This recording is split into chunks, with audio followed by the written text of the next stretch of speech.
멋지게 죽자. 아멘. 여러분, 우리가 믿는 그리스도인으로서 기죽지 말길 바랍니다. 우리가 믿음으로 살면, 철저하게 우리가 믿음으로 살면 우리가 기죽지 않고 당당하게 이 세상에서 승리하는 저와 여러분들이 될 줄 믿습니다. 목회를 하다 보면요, 뭐 이런저런 생각을 참 많이 하는데요, 며칠 전에 이렇게 우연히 신문을 보게 되었는데, 요즘 그 은퇴 나이가 몇 살인가 이렇게 평균 나이를 이렇게 적어놓은 그 내용이 있는데, 은퇴 나이가 53세에서 57세가 요즘 평균 그 직장에서 은퇴하는 그 나이더라고요. 그래서 순간 스쳐가는 생각이, 그런 생각이 들었어요. 나도 언젠가는 모든 사역을 다 내려놓고 이제 은퇴의 자리에 설 때가 있을 텐데, 그때 나의 감정은 어떨까? 나의 마음은 어떨까? 뭐 감사하는 마음도 있겠지만요, 또 후회와 회한이 많이 남겠다, 그런 생각이 들더라는 거예요. 좀 더 이제 깊이 생각을 하다 보니까, 그때 마지막 순간이 되면 내 고별 설교로 어떤 말씀을 증거할까? 또 깊이 생각을 하다 보니까 내가 이제 이 땅의 삶을 마무리하고 임종의 순간을 맞이하게 될 텐데, 그때 내가 그 아이들에게 무슨 말을 남길까? 그때가 되면 두 아이가 시집가고 장가가고 손주와 또 손녀를 보고 그 아이들을 내 무릎에 앉혀놓고 내가 그 아이들에게 마지막으로 무슨 말을 남길 수, 그때 내 감정은 어떨까? 또 마지막으로 우리 성도님들에게 어떤 내가 말씀을 줄 수 있을까? 이런 생각을 쭉 하다 보니까 갑자기 생각이 드는 인물이 누군가 하면 모세라는 인물이라니까. 모세라는 인물. 왜냐하면요, 우리가 방금 읽은 이 신명기서는요, 모세가 임종을 앞두고 이스라엘 백성들에게 마지막으로 남긴 이 고별 설교 3편의 그 주옥과 같은 말씀이 담겨 있기 때문에 그렇습니다. 이제 곧 이 세상을 떠날 모세, 진짜 자신이 얼마 남지 않았어요. 그러나 이스라엘 백성들은 아직도 목적지로 하는 가나안 땅에 들어가지 않은 상황입니다. 그런데 이스라엘 백성들의 모습을 보니까 마치 물가에 세워놓은 그 아이들처럼 그렇게 위태위태한 거예요. 저렇게 어리석고 저렇게 미숙한 백성들을 두고 먼저 눈을 감을 생각을 하니까 그 마음이 어떻겠습니까? 많은 생각이 스쳐가는 거예요. 여러분, 어린 자녀를 두고 먼저 눈을 감아야 되는 그 부모님의 그 마음, 이게 지금 모세의 마음이라는 거예요. 그러니까 여러분, 이 신명기의 말씀이 왜 중요한가 하면요, 모세의 유언과 같은 말씀이기 때문에 중요한 거예요. 여러분, 신명기 1장부터 30장까지의 말씀을 보면요, 이스라엘 백성을 향한 모세의 간절한 마음, 유언과 같은 3편의 긴 설교를 담고 있는데, 그 긴 3편의 설교를 마치고 자신의 솔직한 마음을 어떻게 표현하는가? 자, 여러분, 신명기 31장 1절과 2절에서 이렇게 표현합니다. 신명기 31장 1절과 2절 말씀을 우리 함께 읽어보도록 하겠습니다. 시작. 또 모세가 가서 온 이스라엘에게 이 말씀을 전하여 그들에게 이르시되, 이제 내 나이 120세라 내가 더 이상 출입하지 못하겠고 여호와께서도 내게 이르기를 너는 이 요단을 건너가지 못하리라. 여러분, 이 모세가 평생의 소원이 뭐였습니까? 가나안 땅에 들어가는 거예요. 그런데 너는 이 요단강을 건너지 못하겠고 가나안 땅을 들어가지 못한다. 지금 모세가 이 말씀을 하는 이유가 뭐예요? 진한 아쉬움이 남겨 있는 거예요. 그렇게 긴 설교, 유언과 같은 말씀을 남기고도 뭔가 진한 것이 이 마음에 가득 차 있는 거 아닙니까? 나는 이제 하나님께서 허락하지 않으셔서 이 요단강을 건널 수 없다, 이제 가나안 땅에 못 들어간다, 그러나 너희들은 앞으로 가나안 땅에 들어가게 되는데 그 길을 잘 가게 될 것인지 내가 염려가 되고 내가 걱정이 된다. 이런 마음에 진한 아쉬움이 남아있는 거예요. 그러나 나는 너희들이 이렇게 걱정이 되고 염려가 되지만 하나님께서는 나에게 분명하게 말씀하셨다는 거예요. 하나님께서 모세에게 무슨 말씀을 하셨겠습니까? 하나님께서 모세에게 무슨 말씀을 하시는가 하면 너는 걱정하지 말라. 모세, 너는 걱정하지 말라. 너는 염려하지 말라. 이스라엘 백성들이 가나안 땅에 반드시 들어갈 것이다. 왜냐하면 내가 이스라엘 백성들에게 약속했으니까 반드시 가나안 땅에 들어가는데 문제는 가나안 땅에 들어가고 난 다음이 문제다는 거예요. 그 오랜 시간이 지나면 이스라엘 백성들이 가나안 땅에 들어가가지고 하나님의 은혜를 저버리고 그 악한 원주민들에게 영향을 받아가지고 이스라엘 백성들이 결국은 가나안 땅에 들어가서 변질이 될 것이고 타락이 될 것이다. 이것을 지금 하나님께서 염려하시고 모세에게 아주 중요한 말씀을 하시는 거예요. 무슨 말씀을 하신가 하면 시간이 지나면 이스라엘 백성들이 하나님의 은혜를 저버리고 잊어버리고 타락과 변질이 될 텐데 그렇다면 그 타락과 변질을 막기 위해서 어떻게 해야 되는가? 그 대안을 주시는데 그 대안이 뭐냐 하면 노래를 지어서 부르라는 거예요. 노래를 지어서 부르라는 거예요. 여러분, 그 노래를 지어서 부르는데 그 가사에 어떤 내용을 담으라는가 하니까 하나님께서 과거 이스라엘 백성들과 어떻게 함께 해주셨는지 그 함께 하셨던 은혜를 거기다 담고 또 너희들이 가나안 땅에 들어가서 무엇을 조심해야 될지 그 내용도 담고 또 너희들이 가나안 땅에 들어가서 어떻게 살아야 될 것인지 그 내용도 담고 하나님께서 너희들을 어떻게 인도하셨는지 그 내용을 다 담아서 노래를 지어서 부르라는 거예요. 여러분, 우리 인간에게는요 의식하는 세계가 있고요 무의식의 세계가 있어요. 근데 여러분, 이 무의식의 세계가 얼마나 중요한지 얼마나 큰 영향을 미치는지 제가 전 교회에서 이제 제자 훈련을 시켰는데 그 제자 훈련 하는 가운데 어떤 집사님이 이런 이야기를 하시더라고요. 그 아들이 중학생이었는데 이 컴퓨터에 빠져가지고 늘상 컴퓨터만 하는데 뭐 게임을 하는지 뭐를 하는지 그 컴퓨터를 계속 하면서 뭔가 계속 흥얼거리더라는 거예요. 계속 뭔가 흥얼거리더라는 거예요. 예?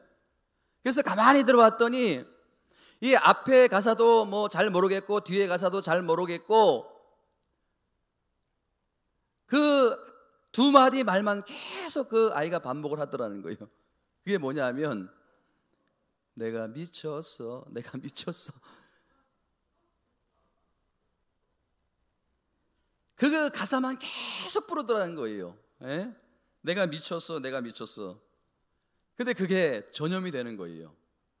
그 집사님에게는 세 자녀가 있었는데 이제 뭐 한 7살 된 유치원 다는 딸이 하나 있었고 또 초등학교 4학년 되는 그 아들이 있었는데 전부 다 그 애들이 그냥 내가 미쳤어, 내가 미쳤어. 틈만 나면 내가 미쳤어, 미쳤어. 예? 그래서 이 집사님께서 너무 화가 나가지고 호되게 야단을 쳤대요. 야, 말이 씨가 되는데 뭐 맨날 미쳤어, 미쳤어 그 소리만 하느냐고. 예?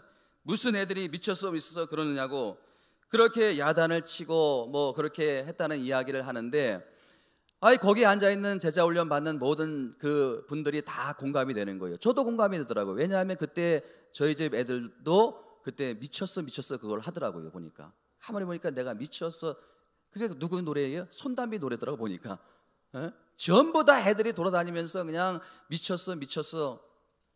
근데 여러분 그 다음이 문제인데요. 이 집사님이 진짜 웃기는 이야기를 또 하시더라고요. 그 집사님이 이제 운전을 하시는데 운전하시다가 무슨 생각을 골똘히 하다가 그 사거리에서 그만 빨간불인데 멈추지 않고 그냥 지나가는 바람에 큰일 날 뻔했더라는 거예요. 그 보행자를 그냥 칠 뻔하는 큰일 난 일을 겪었는데 그때 무의식적으로 이 집사님 입에서 무슨 말이 튀어나왔겠습니까?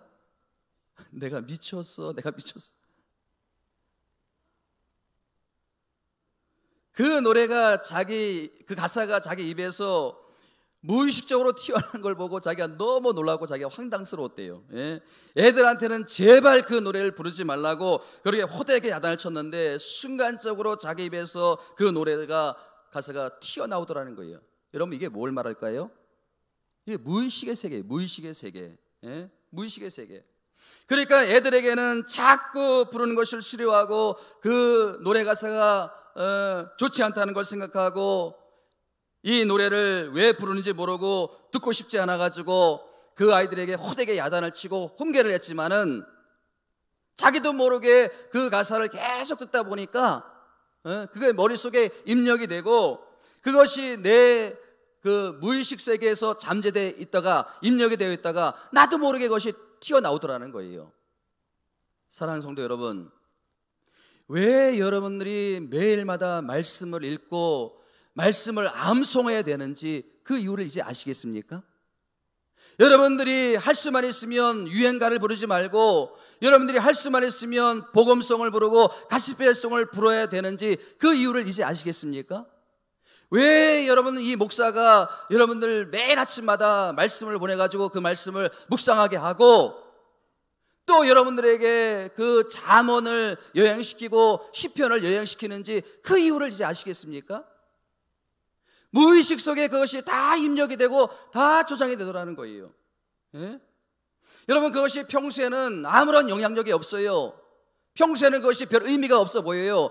그러나 사단이 공격해 오고 때로는 어떤 시험이 오고 어떤 환난이 왔을 때 어떤 어려움이 왔을 때 그때 내 무의식 속에 저장되어 있던 그 말씀이 그 위기의 순간에 그것이 바로 작동이 되더라는 거예요.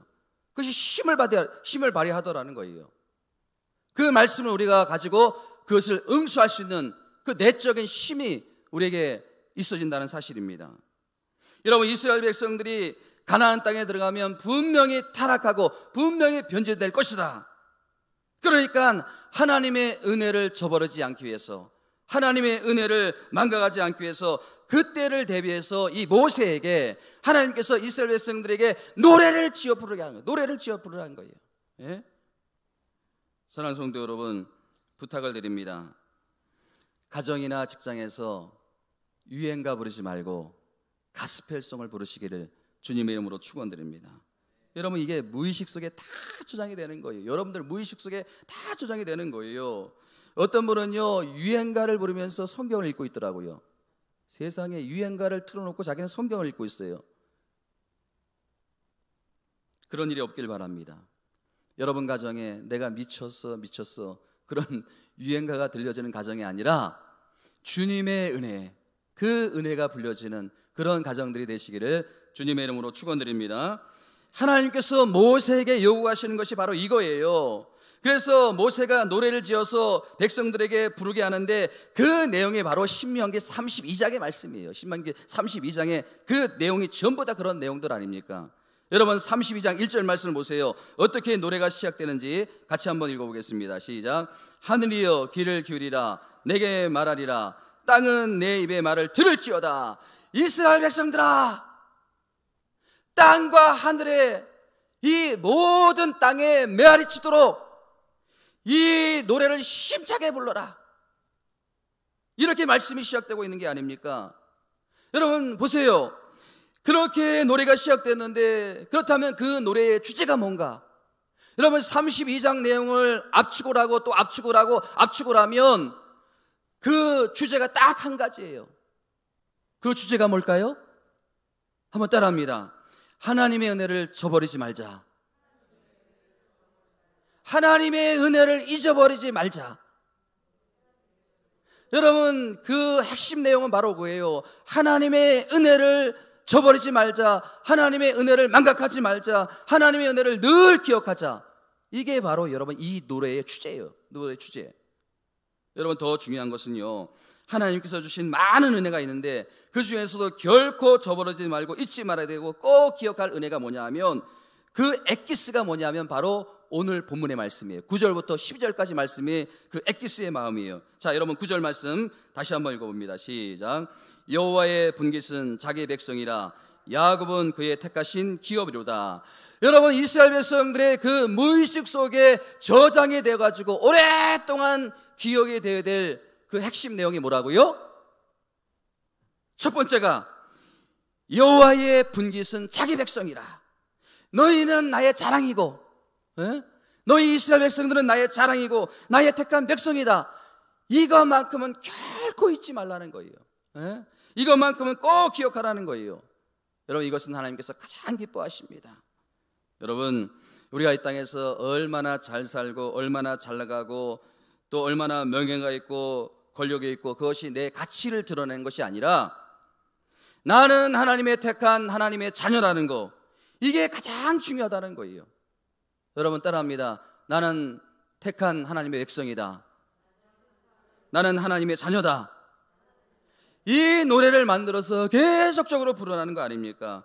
이 노래를 이제 지어서 부르면 하나님의 택한 백성이라는 신분의식, 이 신분의식, 그러면 나는 시시한 인생을 살 수 없다는 거 아닙니까?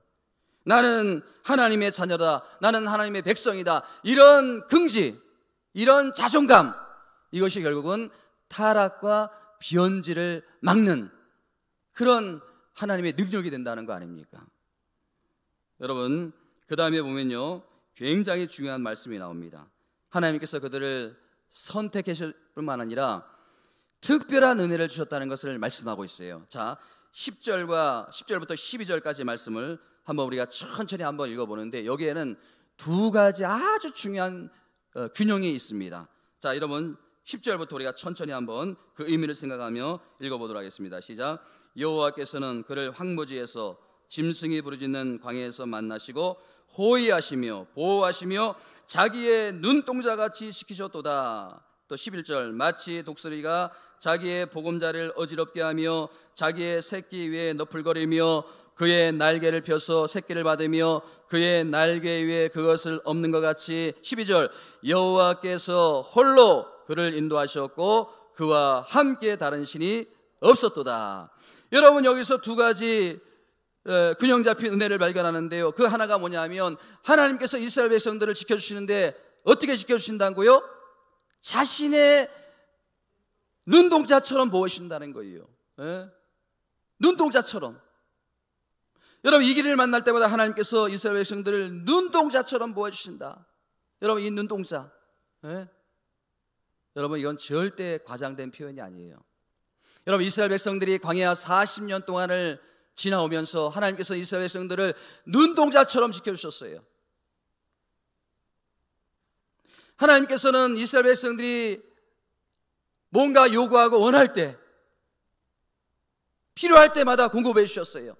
낮에는 구름 기둥으로, 밤에는 불 기둥으로 이스라엘 백성들을 인도해 주셨어요. 그리고 그들이 먹을 것을 원할 때, 배고플 때 하나님께서는 하늘에 만나를 내려주셨고, 또 고기를 먹고 싶을 때 메추라기를 주신 분이 바로 하나님이 아닙니까?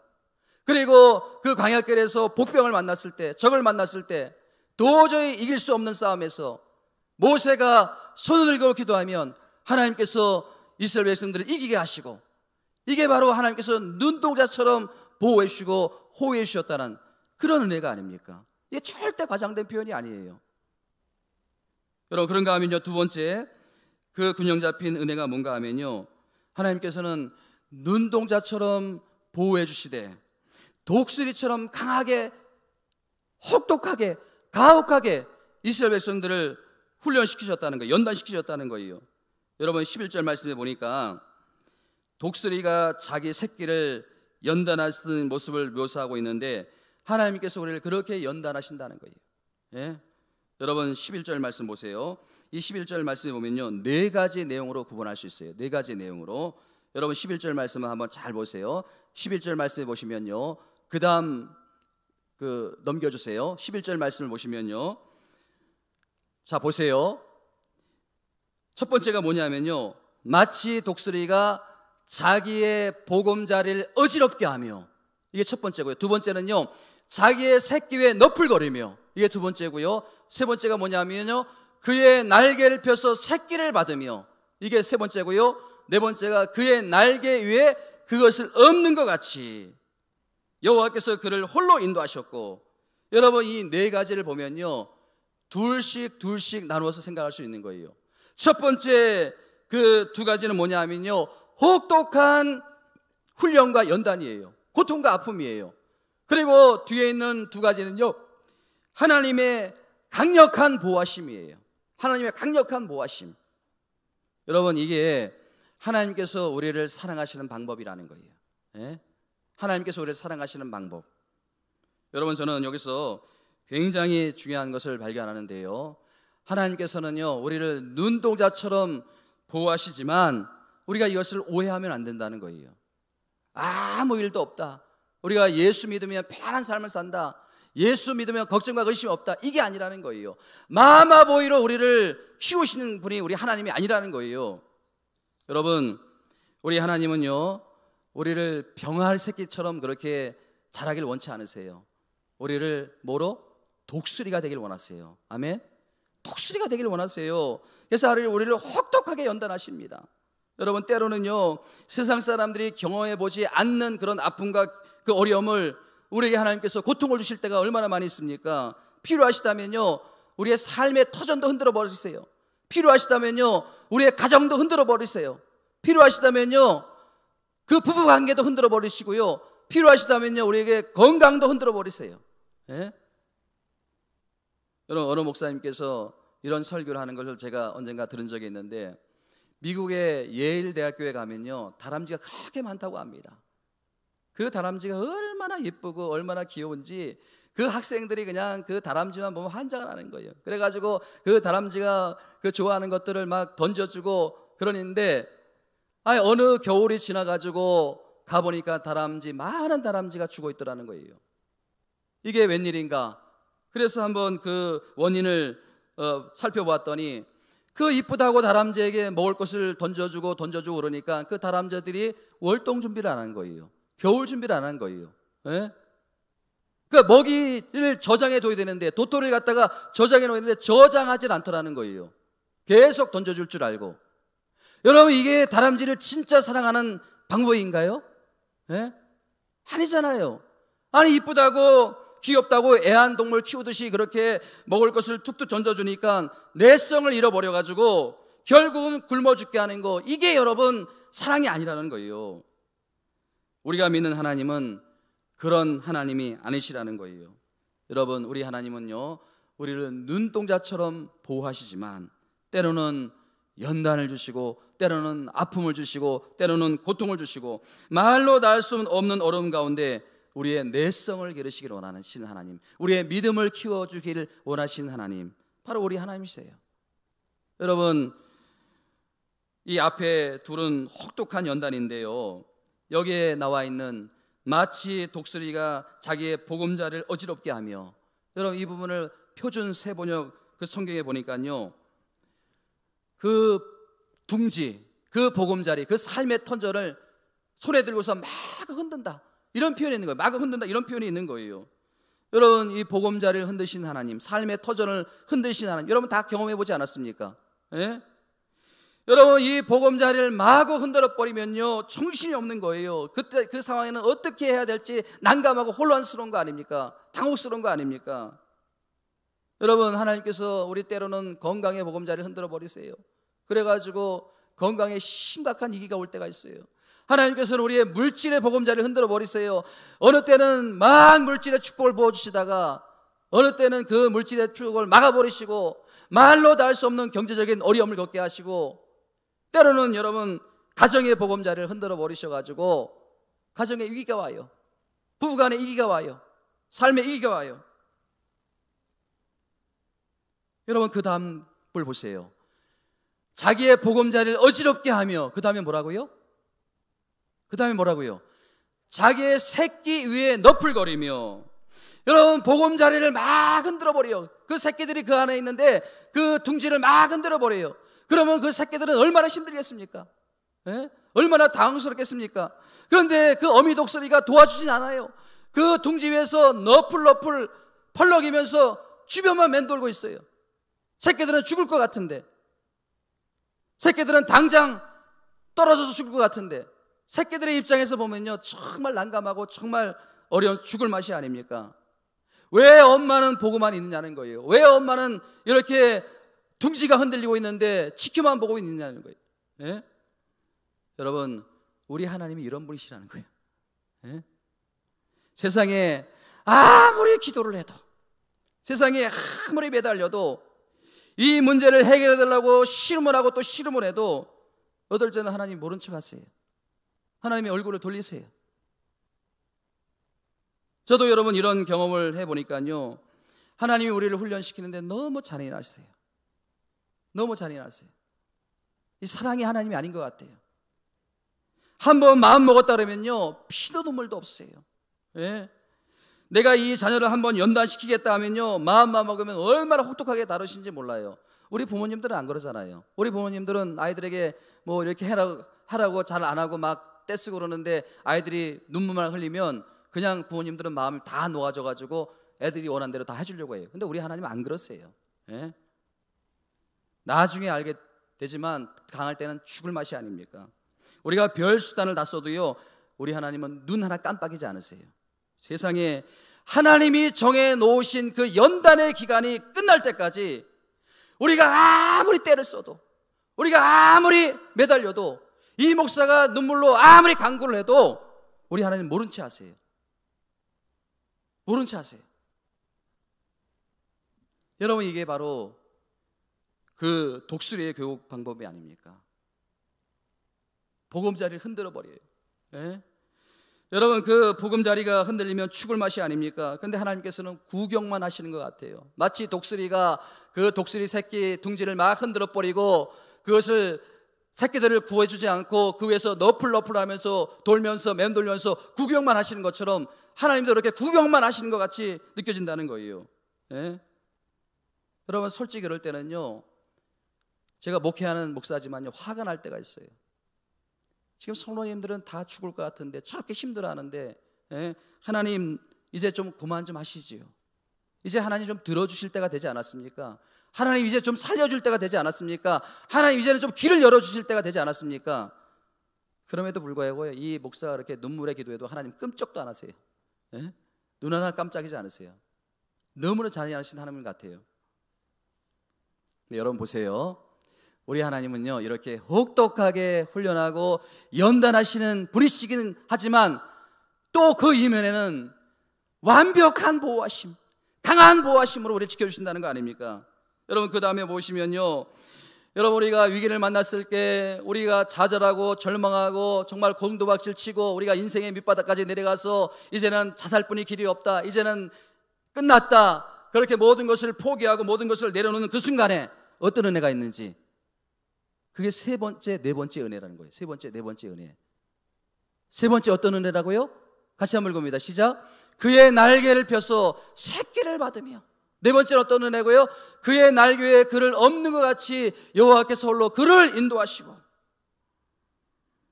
여러분, 여기 앉아있는 분들은요, 첫 번째, 두 번째 그런 혹독한 연단도 경험했지만요, 세 번째, 네 번째 그 은혜를 경험한 분들이 이 자리에 다 앉아있는 거 아닙니까? 그렇기 때문에 여러분들이 이 자리에 지금 앉아있는 거 아니에요? 여러분, 우리가 지금까지 오기까지 얼마나 많은 고비가 있었습니까? 그 고비마다 하나님께서 이 세 번째 은혜, 날개를 쫙 펴가지고 그 날개 위에 우리를 얹어주시고, 예? 그 날개로 우리를 품어주시고, 그렇기 때문에 우리가 지금 여기까지 오게 된 것이고 우리가 이렇게 멀쩡하게 앉아서 예배 드리는 거 아닙니까? 안 그랬으면요, 우리는 벌써 떨어져 죽었어요. 예? 벌써 우리는 인생이 끝났고요, 뭐 자살을 했거나 나호자가 됐거나 벌써 그렇게 되지 않았겠습니까? 여러분, 이 독수리 새끼를 훈련시키는 거 보면요, 정말 잔인하게 훈련시킵니다. 여러분, 이 독수리들은요, 높은 절벽 위에 둥지를 만들어서 거기다 새끼를 납니다.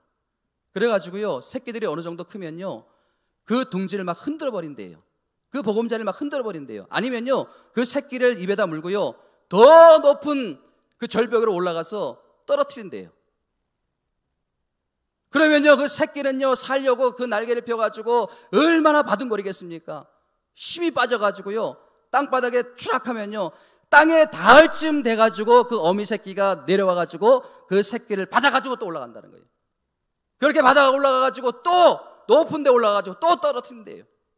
그래서 또 땅에 닿을 쯤 돼가지고 또 바다 올라가. 그렇게 얼마 동안을 하면요 나중에는요 이 독수리 새끼가 날개에 힘을 얻어가지고 그 어미 독수리처럼 그 창공을 멋지게 날아간다는 거 아닙니까? 여러분 독수리들 보면요 그 높은 그 상공에서 날개를 쫙 펴고 나는데 여러분 그 독수리 날개가 얼마나 무거운지 아십니까? 엄청 무겁대요. 그렇기 때문에 그 독수리들은요 그 바람을 이용해가지고 난다는 거예요. 바람을 이용해서. 예? 그 어려움을 여러분 이게 주는 교훈이 얼마나 큽니까? 오늘 우리가 주는 교훈이 얼마나 큽니까? 우리 믿는 그리스도인들은요 엄청난 고난이 와도 엄청난 연단이 와도요 우리가 믿음의 내성이 길러지면요 우리가 그것을 타고 나를 수가 있는 거예요. 예? 이것을 하나님께서 지금 말씀하시는 거예요. 예? 여러분 이 첫 번째 두 번째 단계만 있는 것이 아니고 우리가 혹독한 연단과 혹독한 훈련만 시키는 것이 아니고 이 세 번째 네 번 결정적인 순간에 우리 하나님께서는 우리가 절망하지 않도록 우리가 좌절하지 않도록 우리 인생이 끝나지 않도록 우리를 업어주셔서 우리를 안으셔서 인도해 주시는 그 은혜, 보호해 주시는 그 은혜 저는 간절히 소망합니다. 앞으로 우리 사랑하는 성도님들의 삶에 이 세 번째, 네 번째 은혜가 더 많이 경험되어지기를 주님의 이름으로 축원드립니다. 여러분 우리가 이 인생을 살아가면서 가장 그 어려운 문제가 뭐냐면요 이 고통의 문제예요. 연단의 문제예요. 이게 참 우리가 이해할 수 없는 거거든요. 그런데 그 인간의 고통과 그 인간의 연단 문제를 가장 잘 해석한 그 C.S. 루이스, 그 기독교 유명한 번증가이거든요. 뭐 그의 책을 보면 놀라운 책들이 많이 있어요. 그 인간의 고통, 왜 인간이 고통을 받아야 되는가, 왜 인간에게 연단이 필요한가, 그것을 가장 잘 풀어서 설명한 그 C.S. 루이스 8살 때 가장 사랑하는 어머님을 잃었대요. 그래서 그 어린 나이에 너무 큰 마음의 상처가 돼가지고 이 C.S. 루이스가 두 가지를 마음에 다짐했다고 합니다. 첫 번째는요, 내가 절대 어머니를 그리워하지 않겠다. 역설적인 표현 아니에요? 얼마나 어머님의 엄마가 그리우면 자기는 절대 엄마를 그리워하지 않겠다. 첫 번째 다짐. 두 번째는요, 그 누구 앞에도 나는 눈물을 흘리지 않겠다. 그래서 이 C.S. 루이스는 냉철한 이성주의자가 됐어요. 예? 그런데 그의 삶에 놀라운 변화가 찾아옵니다. 평생 한 번도 사랑을 준 적이 없고 평생 누구에게도 사랑을 받은 적이 없는 이 C.S. 루이스가 60이 넘어서 어느 여인을 사랑하게 됩니다. 그 여인이 조이 데이비드 맨이라는 그런 여인인데 둘이 만나가지고 이제 결혼까지 이어지게 되는데 이 참 놀라운 것은 결혼 당시에 그 C.S. 루이스가 만난 그 여인이 암 선고를 받은 말기 암 선고를 받은 시한부 인생이에요. 1년뿐이 못 산대요. C.S. 루이스는 그것을 알면서도 그녀를 너무 사랑했기 때문에 너무 큰 사랑을 받았기 때문에 결혼을 결심합니다. 그리고 그녀와 3년 2개월을 더 삽니다. 그리고 그 여인은 천국으로 먼저 갔습니다. 여러분 우리가 보기에는요 이 C.S. 루이스가 참 복이 없다. 예? 아니 그 60이 넘어가지고 겨우 자기를 사랑해주고 자기가 사랑하는 그 여인을 만났는데 그것도 뭐예요? 1년밖에 살지 못하는 시한부 인생, 예? 말기 암 환자, 참 복이 없다. 그런데 여러분 이 C.S. 루이스가 자신의 일생을 회고하면서 자신의 인생에서 가장 행복했던 순간이 언제인가? 바로 그 여인을 만나서 살았던 3년 2개월의 시간이었다고 그렇게 고백을 해요. 가장 행복했던 순간에. 그리고 자기가 그 여인이 떠난 후에도 자기가 행복할 수 있었던 것은 그 여인을 사랑했던 힘으로 자기가 그 남은 인생을 살아갈 수 있었다고 그렇게 회고를 합니다. 저는요, 그 이야기를 쭉 마음에 담으면서 이런 마음의 소원이 생기는 거예요. 우리 사랑하는 성도님들이 하나님을 만나서 신앙생활을 하는 이 시간, 믿음 생활하는 이 시간이 가장 행복했다, 이런 고백이 여러분들에게 있기를 주님의 이름으로 축원드립니다. 여러분, 사람이 누군가를 진실로 사랑하는 것, 사람이 누군가로부터 진실될 사랑을 받는 것, 여러분, 이것이 얼마나 큰 축복입니까? 여러분, 왜 하나님께서 여러분들을 그렇게 혹독하게 가혹하게 연단하고 훈련합니까? 왜 삶의 터전을 흔들어 버리시고, 왜 여러분들의 가정에 위기가 찾아오고, 부부에게 위기가 찾아오고, 자녀들에게 위기가 찾아오는 그런 어려움을 주십니까? 그 이유가 뭐예요? 그 이유가 뭐예요? 사랑하기 때문에. 사랑하기 때문에. 여러분 믿습니까? 사랑하기 때문에. 여러분, 그 하나님의 사랑의 길이가 어떨 것 같아요? 우리 하나님의 사랑의 깊이가 어떨 것 같아요? 여러분을 사랑하는 하나님의 사랑의 그 높이가 얼마나 높을 것 같습니까? 얼마나 넓을 것 같습니까? 얼마나 깊을 것 같습니까? 단 하나뿐인 독생자 예수 그리스도를 여러분들의 죄를 위해서 십자가에 못 박기까지, 그게 그 사랑의 넓이요, 그게 그 사랑의 깊이요, 그게 그 사랑의 길이요. 여러분, 우리가 그 사랑이면 충분한 거 아닙니까? 아멘? 그 사랑이면 충분한 거 아니에요? 예? 한 인간 때문에 C.S. 루이스는요, 그렇게 행복했다고 하는데, 우리는 그 하나님의 사랑을 받는 정말 귀한 존재, 하나님의 자녀면 우리는 더 행복할 수 있지 않겠습니까? 하나님이 나를 이렇게 사랑하신다면, 내가 정말 하나님을 사랑하고 있다면, 우리가 그 사랑의 힘으로 그 어떤 어려움도, 그 어떤 고난도, 그 어떤 역경도 우리는 다 이겨낼 수 있는 그리스도인들이 다 될 줄 믿습니다.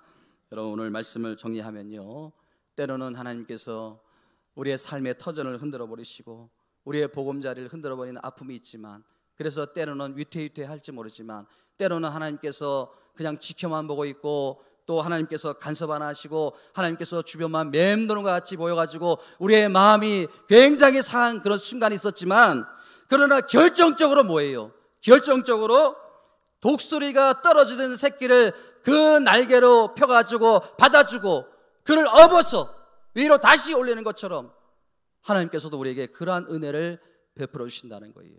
저와 여러분들이 그러한 은혜를 누리고 있다는 사실입니다. 사랑하는 성도 여러분, 우리가 첫 번째, 두 번째만 생각하지 마시고 세 번째, 네 번째 은혜가 있다는 것을 명심하시고 앞으로 살아가면서 그 세 번째, 네 번째 은혜를 더 많이 경험하는 주님의 성도님들 다 되시기를 주님의 이름으로 축원드립니다.